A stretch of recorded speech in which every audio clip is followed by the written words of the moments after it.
এই মিনি বেসিনটাকে কিন্তু তোমরা প্রচুর প্রচুর ভালোবাসা দিয়েছো, তাই আমি ফুল টিউটোরিয়ালটা নিয়ে চলে এলাম। বেশ কয়েকদিন ধরে আমি বেসিন এরিয়াটাকে মেকওভার করলাম, তার আমি প্রত্যেকটা ভিডিও একটু একটু করে তোমাদের দিয়েছি শর্টসে। তো আজকে আমি পুরো ডিটেলসে ভিডিওটা নিয়ে এলাম। যারা তোমরা তৈরি করতে চাইছো এই ভিডিওটা পুরোটা দেখলেই কিন্তু প্রত্যেকটা জিনিস সুন্দরভাবে তৈরি করতে পারবে। তোমরা যারা আমার ভিডিও প্রত্যেক দিন দেখো তারা তো জানোই, যারা নতুন তাদের জন্য বলবো এখানে প্রত্যেকটা জিনিস কিন্তু আমার সুপার ক্লে দিয়ে তৈরি। বেসিন, আয়না, ব্রাশ হোল্ডার, ব্রাশ, মাজন, হ্যান্ড ওয়াশ আর এই টাওয়ালটা সবটাই কিন্তু সুপার ক্লে দিয়ে তৈরি। আর সুপার ক্লে দিয়ে তৈরি হওয়া সত্ত্বেও জুড়ে না গিয়ে কিভাবে টাওয়ালটা এরকম নড়ছে সেটাও কিন্তু তোমাদের আমি শেষে দেখাবো। হাই, আমি শম্পা, আমি মিনিয়েচার বানাই। গুগল থেকে একটা বেসিন সার্চ করে ওটা দেখেই আমি বানানোর চেষ্টা করছিলাম, কিন্তু ক্লেটা যখন মিক্স করলাম দেখলাম ওই কালারটা হলো না। কিন্তু যে কালারটা হলো সেটা কিন্তু আমার খুব পছন্দ হয়েছিল, তাই ওটা দিয়েই শুরু করে দিলাম কাজ।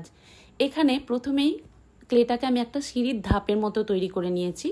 তারপর আস্তে আস্তে কানাগুলো তুলে বেসিনের যে ডিপ অংশটা তৈরি করে নিয়েছি। এবার এই পিছনের দিকের অংশটা আমি একটু কাটিং করে ডিজাইন করেছি, তোমরা চাইলে করতে পারো, না চাইলে স্কিপ করে দিতে পারো।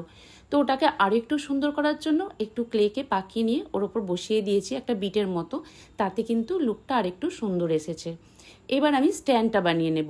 যদিও এখানে বেসিনটা দু কালারের হবে, কিন্তু আমি পুরো বডিটাই একটা সেম কালারেরই করে নিচ্ছি।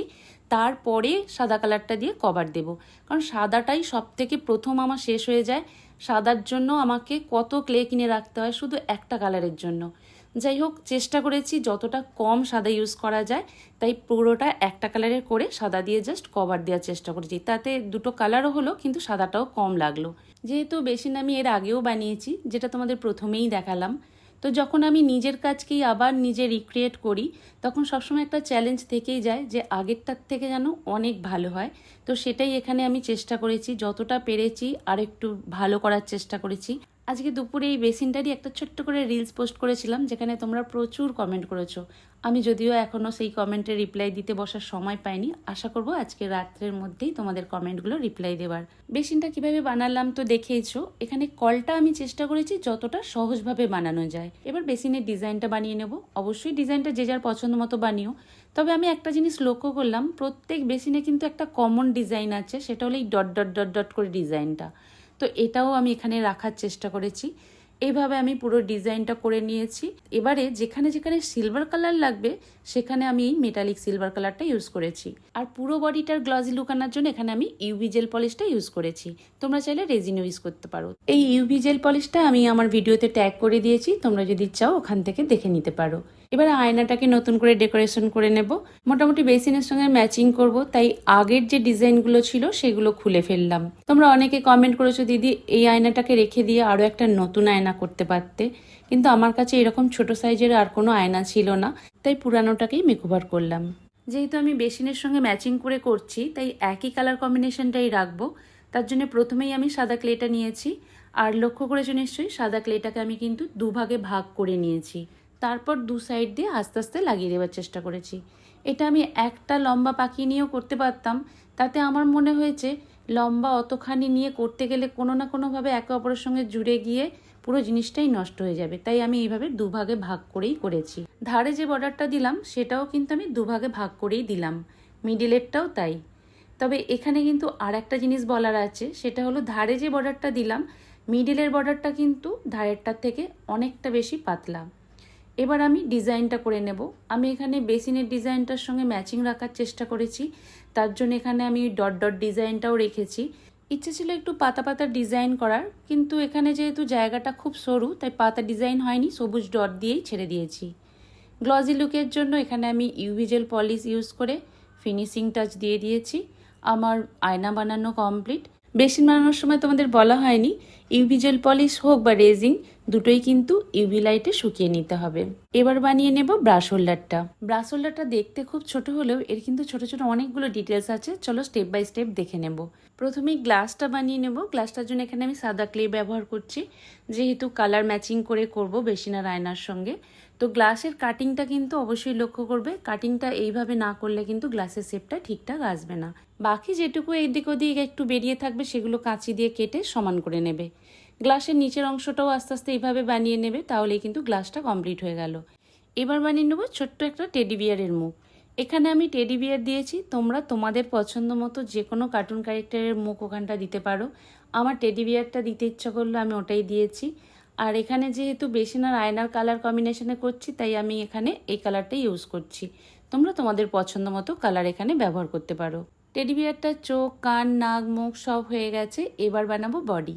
এখানে বডি পুরোটা বানানোর কোনো দরকার নেই, বডির একটুখানি অংশ বানিয়ে নিয়েছি, সেটাকেও আবার কিছুটা কেটে বাদ দিয়ে দিয়েছি, কারণ ওটা আমি গ্লাসের ওপরে বসাবো। যদিও প্রথমে ভেবেছিলাম যে পুরো বডিটাই বানাবো, তারপরে ভেবে দেখলাম যে দেখা তো কিছু যাবে না, তাই অর্ধেকটা বানিয়ে ওপরে বসিয়ে দিয়েছি।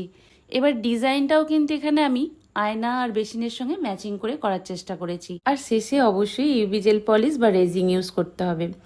তবে আমার যেটা মনে হলো, অনেকে তোমরা ছোটরা জিনিসগুলো বানাচ্ছ, তাদের কাছে হয়তো এই দুটোর কিছুই থাকবে না বা বড়রা ইউজ করতে দেবে না, কারণ ওগুলো একটু ক্ষতিকর হয়। সেই ক্ষেত্রে বলবো তোমরা ট্রান্সপারেন্ট নেল পলিশ ইউজ করতে পারো, একই ধরনের দেখতে লাগবে, হয়তো এতটা সুন্দর না হলেও কিন্তু অনেকটা হবে। তো চলো এবার হ্যান্ড ওয়াশটা বানিয়ে দেখাই। প্রথমে বোতলটা বানিয়ে নেব, তার জন্য সাদা ক্লে নিয়েছি। শেপটা কিভাবে দিলাম সেটা তো নিশ্চয়ই দেখেছো। এবারে নিচের অংশটা এইভাবে একটু ডিপ ডিপ করে নেবে, যাতে পরে শুকিয়ে গেলেও বোতলটাকে দাঁড় করানো যায়। আগের বারে যখন আমি হ্যান্ড ওয়াশটা বানিয়েছিলাম, তখন কিন্তু অত পারফেক্টের দিকে আমি লক্ষ্য দিইনি, মোটামুটি দূর থেকে যাতে দেখে মনে হয় একটা হ্যান্ড ওয়াশ, সেরকমই করে দিয়েছিলাম। আর এবারে যেহেতু আমি একটু ডিটেলসে করার চেষ্টা করছি, তাই ঢাকনার ক্ষেত্রে কিন্তু শুধু একটা ক্লে বসিয়ে দিয়ে ছেড়ে দিইনি। শুধু ক্লেটা বসিয়ে দিলে কিন্তু একটা গোল গোল লুক চলে আসবে, আমি কিন্তু ফ্ল্যাট লুকটা চাইছিলাম, তার জন্য প্রথমে গোল একটা ক্লে বসিয়ে দিয়েছি, তারপরে একটা সরু ব্যান্ডের মতো তৈরি করে আগের লাগিয়ে রাখা গোল ক্লেটা সাইড দিয়ে লাগিয়ে দিলাম, তাতেই কিন্তু ঢাকনার লুকটা চলে এসেছে। পাইপের অংশটার জন্য একটু সাদা ক্লে লাগিয়ে নিয়েছি। এবার ওপরের অংশটা বানিয়ে নেব, যেটা প্রেস করলে হ্যান্ড ওয়াশটা বেরোয়। তো এটা বানিয়ে অবশ্যই কিন্তু ডগের অংশটা কেটে দেবে, তাতে কিন্তু পারফেক্ট লুকটা আসবে। তোমাদের আগেও বলেছি, এই ছোট ছোট ডিটেলসগুলো কিন্তু খুব ইম্পর্টেন্ট কোনো জিনিসকে পারফেক্ট লুক দেওয়ার জন্য। হ্যান্ড ওয়াশের ওপরে যে লোগো ডিজাইনগুলো আছে, সেগুলো আজকে আমি অ্যাক্রিলিক কালার দিয়ে করে নেব। প্রচুর ছোট ছোট ডিটেলস, ক্লে দিয়ে করলে অতটা ফুটে উঠবে না, তাই কালার দিয়ে করার চেষ্টা করেছি। তবে সবটাই কিন্তু তোমাদের আমি এখানে অন ক্যামেরা দেখাতে পারিনি, আমি বেশিটাই অফ ক্যামেরা করেছি, তাই এখানে অল্প দেখিয়ে তোমাদের ছেড়ে দিলাম। শেষে অবশ্যই একটু ভার্নিশ দিয়েছি ফিনিশিং লুক আনার জন্য। হ্যান্ড ওয়াশের ক্ষেত্রে কিন্তু আমি ইউভি জেল পলিশ ইউজ করলাম না। এবার বানিয়ে নেব টাওয়াল আর টাওয়াল হোল্ডারটা। প্রথমে আমি টাওয়াল রাখার জায়গাটাই বানাবো, সেটা আমি গ্রে কালার তৈরি করব।